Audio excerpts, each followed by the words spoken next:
家禅修营哦。很多人都知道这几年我都在就是在制造佛像，就是在制造佛像的过程中，这几年其实我学了很多很多的东西，很多的东西就是说知道我开始注意佛像要怎么做，然后所有的比如说他的法器啊，他的脸像，他戴的冠，跟他手上所有的身上所有的任何一件东西，其实都是代表着佛法的象征。那其实制造佛像，很多人都知道我们佛教比如说你去到佛教中心，到很多地方，我们第一个要做的就是要去参拜，然后第一个想去看的就是那间庙的佛像。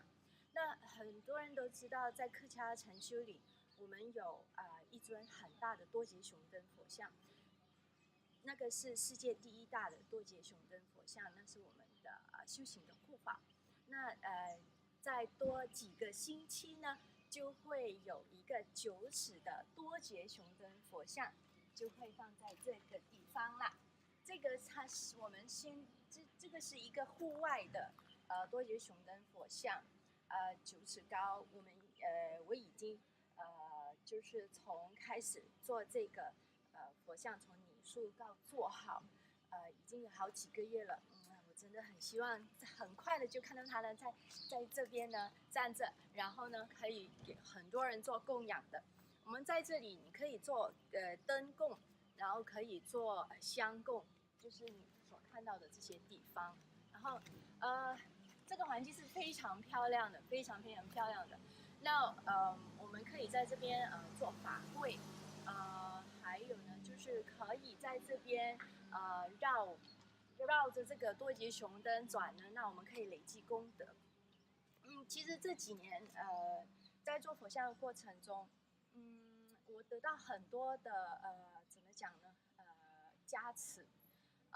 其实佛陀有说过，仁波切也说过，因为我们很多世带来的很多的恶业，其实制造佛像、供养佛像是其中一个最大的功德。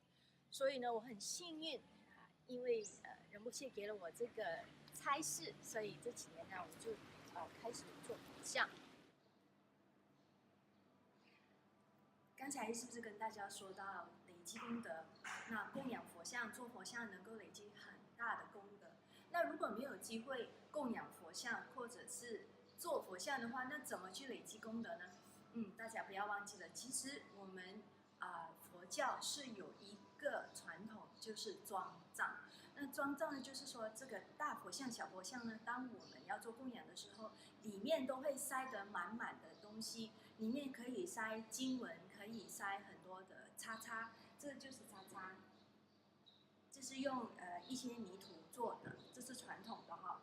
或者是我们更大的佛像，我们可以放聚宝瓶，这个就是我刚才说的经文，它就是一张一张非常长的纸，然后打印了非常非常多的经文，比如说 Om Mani Padme Hum， 那或者是Om Dan Za Viki Vitana Soha， 那就把它卷起来，卷得一捆捆的。那意思就是说，当我们跟多杰雄灯做拜拜的时候呢，这个经文它就会变成很多很多倍的，我们的那个祈福就会变很多很多倍。这样的意思的。那聚宝瓶不用讲了，大家都知道聚宝瓶是招财的。那除了招财，它还会带给我们家里的和气，跟那个老人家的长寿。